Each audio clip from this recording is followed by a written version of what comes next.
While component libraries can save us a lot of time as developers, one of the common downsides is that it makes every website we build look the same. As a result, it's critical for us to be able to customize it so that we can build unique designs while still leveraging the component library. In this lesson, we'll be learning about the fundamentals behind Vuetify themes, how to toggle between light and dark themes, and how to customize theme variables such as colors and typography. Let's get started. For most websites, they're often rendered in a single theme, that is, the light theme. However, as many of us know as developers, being able to choose your theme can greatly impact readability and your overall experience. As a result, many websites are beginning to adopt dark themes as well. Some websites even allow you to customize the colors based on your own preference. And if they're really good, they allow you to customize whether you want light or dark and even change the color. And when building our own themes, we often want the ability to customize typography as well. Let's jump into the docs to learn how to do it with Vuetify. When we visit the Vuetify docs site, I want to show you quickly the premium theme sections. If needed, this provides you a marketplace to purchase pre-built themes. However, we're developers, so let's learn how to build our own. Under the customization dropdown, you'll find the theme in the left-hand navigation. This is where you'll find the docs for creating themes in Vuetify. To get started, let's jump into our dashboard app and configure a dark theme. We'll start by opening the Vuetify.js file. Inside our Vuetify configuration object, we'll add a property of theme and give it a key value property of dark with true. As a reminder, this is what our dashboard looked like originally. With the new dark theme configuration, now everything has been swapped over to the dark theme.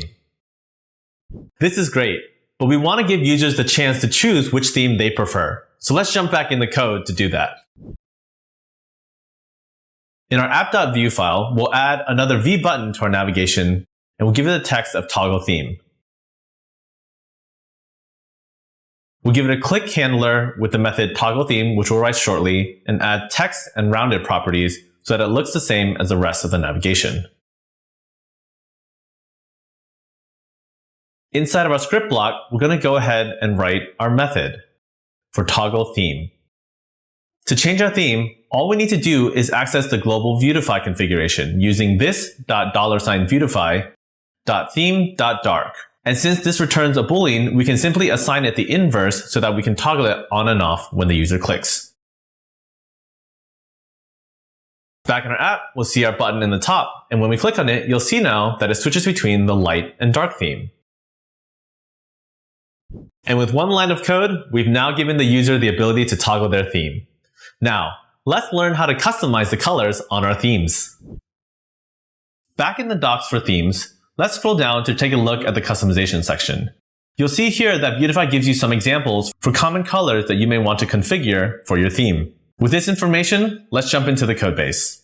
Now that we can dynamically set the dark property, we can delete this. And now we'll set the themes key that will allow us to set the colors for the light theme and the dark theme. For this exercise, we'll set the primary color of light to be the Vue logo's green, and for the dark theme, we'll set the primary color to be the Vue logo's dark blue. When we refresh our app, you'll see that the app no longer uses the Vuetify blue, and instead uses the colors that we defined. One thing you might notice is that the links in the dark theme have too low contrast and thus not readable. The reason this is happening is because Vuetify uses the primary color as a default for anchor links, but what we need to do is set a custom color property. Let's do that now. To set the anchor link color, typically all you would need to do is add an anchor key value property with the color you want to use. However, I want to show you a different technique for programmatically setting theme colors. Before we toggle our theme, let's go ahead and access it using this.$Vuetify.theme.themes.dark.anchor and setting our color. Once we save, you'll see that when we switch over to the dark theme, the links now use the color that we set. The ability to programmatically set your theme's colors is a powerful one because it enables you to dynamically change your theme based on things such as user preference.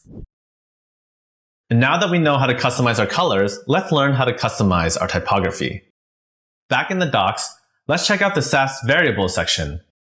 This is where you'll see examples of Sass variables that Vuetify uses in order to generate its themes. So to get started, all we need to do is create a Sass folder with a Sass file named variables. Let's create our variables file. We'll start by opening up our index.html to swap out the Google Fonts import for Roboto for a Fira Sans Merriweather pairing that I've already copied from the Google Fonts website.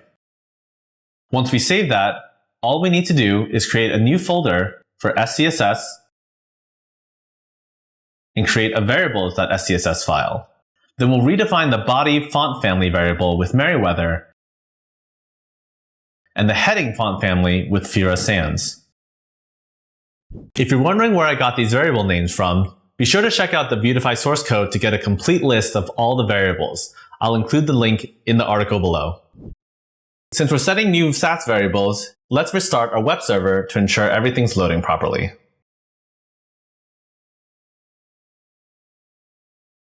Once we refresh our app, we can see now our custom typography has applied and our custom theme is ready to go.